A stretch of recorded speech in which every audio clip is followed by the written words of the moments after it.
Phela veke le iphela veke ezokubaptisi. Nangicala nje ifixture ngibona umdlalo ozokubaptisi Mamelodi Sundowns ineStellenbosch ngemva kokuthi ibonile idlala ngokulingana nesicema seKaizer Chiefs iyokuthola esinye isicema kodwa esiqinileko. iStellenbosch ayisiso isicema ongasinyaza nakancane. Kanti omunye umdlalo isikhukhuni umdlalo wesikhukhuni neDurban City nawuthi yaqala iDurban City emva pha iyakhandela amagondela wangeni kiyo isikhukhuni sidlala kuhle naso sihleze ebujameni bokthoma umdlalo omunye ke lo ozabe uqinile ngakuChiefs badlala neGolden Arrows nawo lo mdlalo ama expectations wabalandeli besicema seKaizer Chiefs ngemva kokudlala ngokulingana nesicema seMamelodi Sundowns ngicabanga ukuthi akhuphuke khulu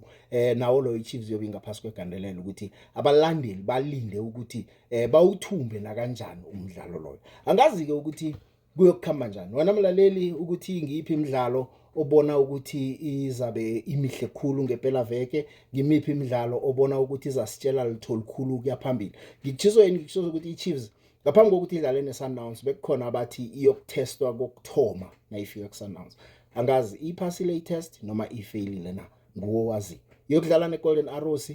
balindele abalandeli isicema seMamelodi Sundowns sifuna ukuchugulula izinto ngokurhabako ngoba abalandeli sibabonile ngolosithathu abanye bathi umbanduli akakhambe manje akuyokuba lula badlala neStellenbosch badlala naso ekhaya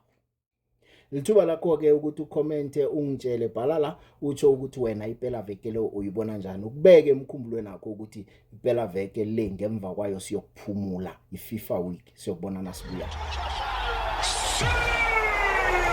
Sikhathi sokuzomsikinyeko ngebelo urabhula unqophe akwande mlaleli ngiyakulotshisa namhlanje kwahlelo lethu lemhleni ihlelo fulela onetwa